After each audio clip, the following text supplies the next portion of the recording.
అందరికీ చాలా చారిత్రాత్మకమైన రోజు ఇది.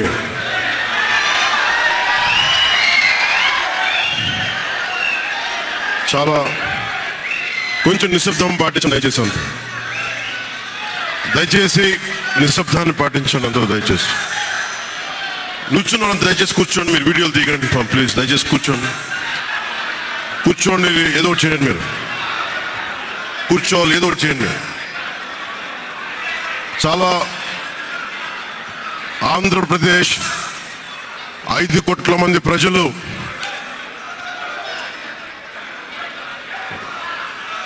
మీరు కూడా కూర్చోండి. చాలా చారిత్రాత్మకమైన తీర్పిచ్చిన రోజు ఇది. ఏ మాటకైతే మనం కట్టుబడి ఉన్నామో ఆంధ్రప్రదేశ్ ప్రజలకి జవాబుదారీతనంతో ప్రభుత్వం స్థాపిస్తాం, ఏ మాట మీద మనం చెప్పామో కూటమి ప్రభుత్వం ఆ మాటను నిలబెట్టుకుంటుంది. ఈరోజు మీ అందరికీ జనసేన పార్టీ ఆఫీస్ కేంద్ర కార్యాలయం నుంచి, ఈ వేదిక నుంచి ఒకటే చెప్తా ఉన్నాను మీ అందరికీ.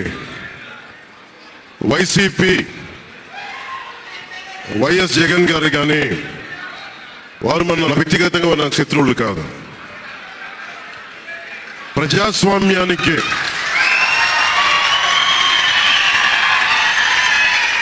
ఇది ఓడిపోయారు కదా అని చెప్పి జనసేన నాయకులుగా గుర్తుపెట్టుకోవాల్సింది. ఇది కక్ష సాధింపు సమయాలు కాదు. 5 కోట్ల మంది ప్రజల కోసం పనిచేసే సమయం ఇది. 5 కోట్ల మంది పైచులకు ఆంధ్రప్రదేశ్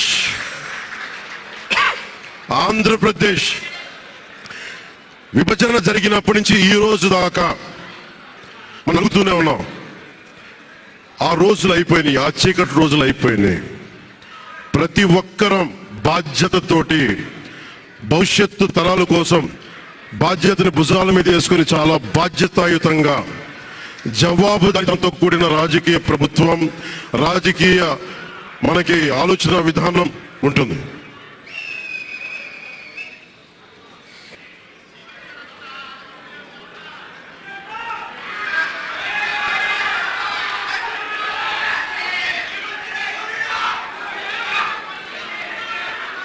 నేను ఆలోచిస్తా ఉన్నాను, ఒక క్షణం ఏం మాట్లాడాలి రోజు అని.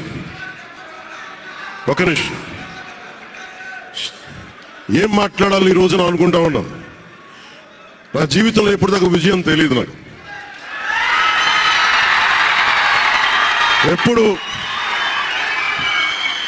ఎప్పుడు ఒకే ఒకసారి సినిమాలో ఉన్నప్పుడు తొలి ప్రేమ అనే విషయం చూసాం.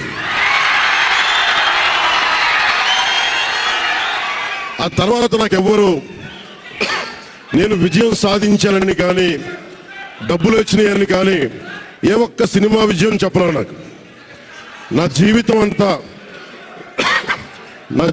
అంతా ఎప్పుడు కూడా దెబ్బలు తింటానో, మాటలు పడతానో, తిట్టించుకుంటానో, నేను ఎంత ఎదిగా నాకే తెలియదు. మీ గుండెల్లో ఈ రోజు నన్ను తీసుకొచ్చి 21 గెలిచే వరకు నాకే తెలియదు.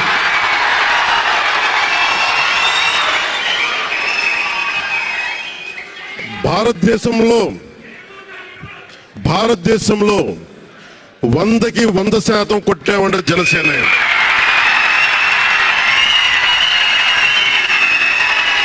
నూటికి 100.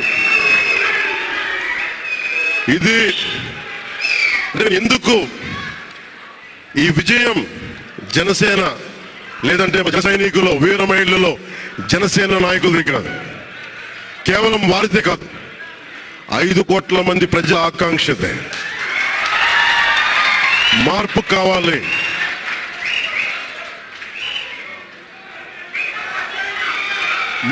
కావాలి. పాలన మారాలి. ఇవన్నీ చాలా మంది కోట్లాది మంది ప్రజల ఆకాంక్ష. ఈరోజు ప్రజల తీర్పు.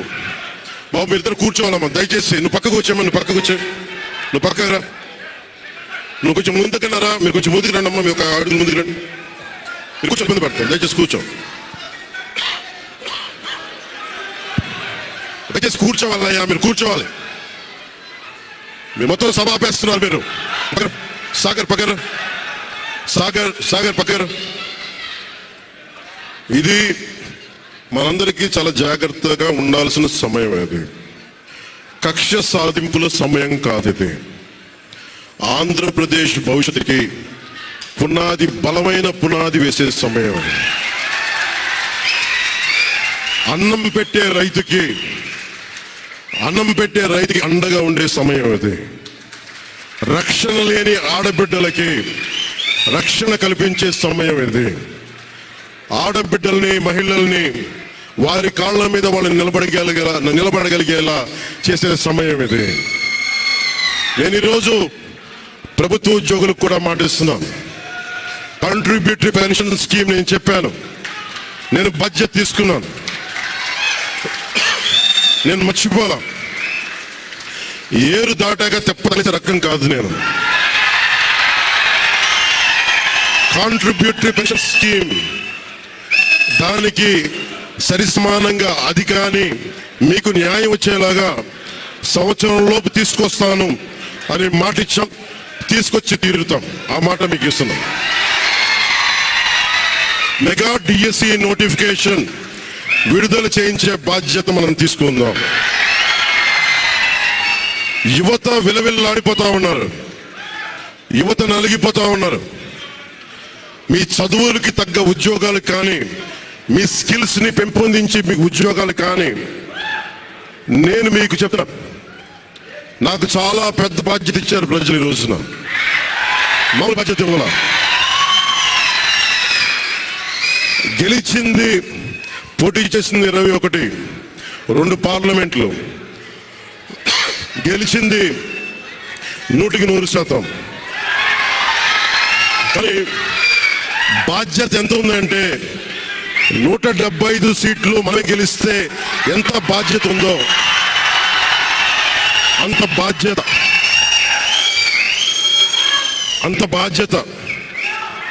బాధ్యతతో మేము పనిచేస్తాం. యువత నలిగిపోయి నేను మర్చిపోలేదు. ఆడబిడ్డలు ఇబ్బంది పడిపోయారు, మేము మర్చిపోలా. సగటు మధ్యతరగతి మనుషులు నలిగిపోయారు. రోడ్లు వేయాల, గుంతలు వేశారు, అరాచకం చేశారు. అవన్నీ శాంతి పద్ధతులు చాలా చాలా బలంగా ఉంటాయి, మీకు నేను మాటిస్తున్నాను. అతి తక్కువ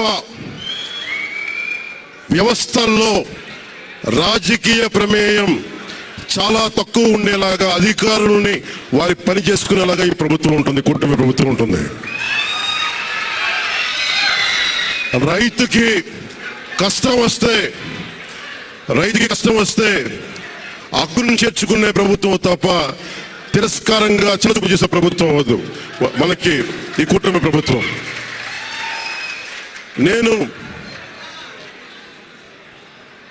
నాకు రాజకీయాల్లో డబ్బు అవసరం లేదు. నేను మీకు మళ్ళీ చెప్తున్నాను. మీకు డబ్బుల కోసం, పేరు కోసం రాజకీయాల్లోకి రాలేదు. మీలా నలిగిపోతారు చూస్తారా ప్రతి ఒక్కళ్ళు. సగటు మనిషి మాకెవ్వడు ఏంటి, నా కులం లేదు, మతం లేదు, నా కష్టాన్ని ఎవరు చూడరేంటని ప్రతి ఊర్లో ఉండే ఒక సగటు మనిషి అనుకుంటాడు. ఆ మనిషి కష్టాలు నేను చూసిన వాడిని. ఆ మనిషికి భుజం గాయడానికి నేను వచ్చాను రాజకీయాల్లో.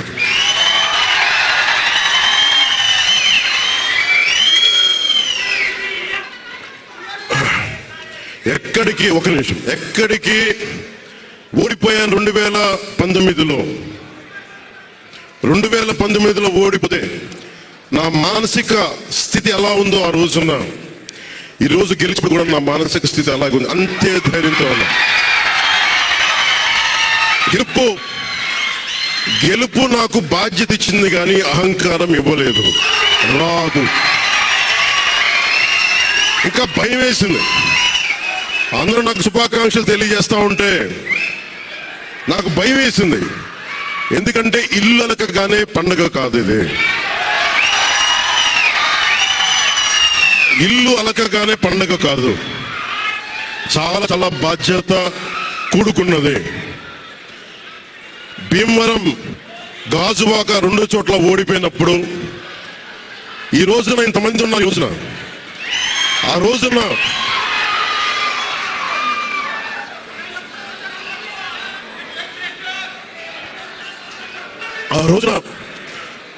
నా పక్కన నన్ను నమ్ముకున్న కొద్దిమంది తప్ప, కానీ నాకు ఒకటే అనిపించింది, నేను పరాజయం చూసి భయపడను, ఓటమి చూసి భయపడను. ఓటమి నాకు బలం ఇస్తుంది, ఓటమి నాకు ఉత్సాహం ఇస్తుంది అనుకున్నాను. దేనికంటే నేను ఒకటే నమ్మాను. చిన్నప్పుడు తిరుపతిలో యోగా నేర్చుకుంటున్నప్పుడు ఒకటే నమ్మాను, ధర్మో రక్షితి రక్షిత అని. నువ్వు ధర్మాన్ని నమ్మితే ధర్మం నిన్ను రక్షిస్తుంది అని. ఎప్పుడో ఒక 30 సంవత్సరాలు ఇంకా ముందే 18-19 ఏళ్ళప్పుడు చదివితే ఈ రోజున ధర్మం కోసం నిలబడ్డాం. ధర్మం కోసం నిలబడితే ధర్మం ఈరోజు మన ఇంట నిలబడింది.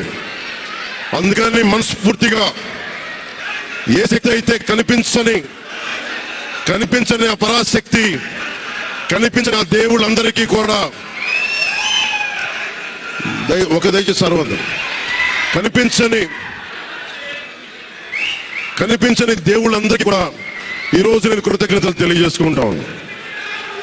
మనస్ఫూర్తిగా మీ అందరికీ, పిఠాపురం ప్రజలందరికీ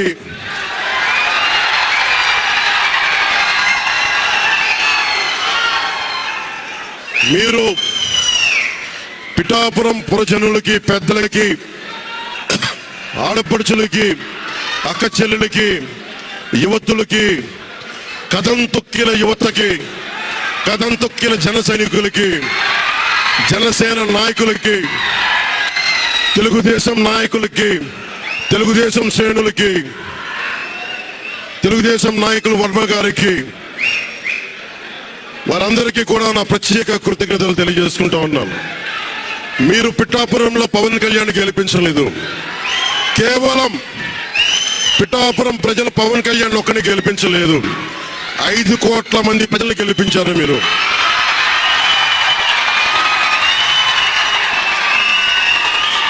నాకు బలం ఇచ్చారు. మీరు గుండెల్లో పెట్టుకొని ఓడిపోతేనే ఇంత బలంగా నిలబడినవాడిని, ఇంత బలంగా నిలబడ్డవాడిని. ఇంత గెలుపు ఇచ్చి కాదు మీరు ఇచ్చింది, చిన్నపాటి జయం ఇవ్వాల, ఆకాశం అంతా విజయం ఇచ్చారు మీరు నాకు, మా కూటమి ప్రభుత్వానికి. ఇది గుండెలో పెట్టుకుంటాం, నిలబడతాం, నిర్మాణాత్మకంగా పనిచేస్తాం. మీ కష్టాలలో మీ ఇంట్లో ఒకటిలాగా నేను ఉంటాను, మీ అందరికీ మాటిస్తున్నాను.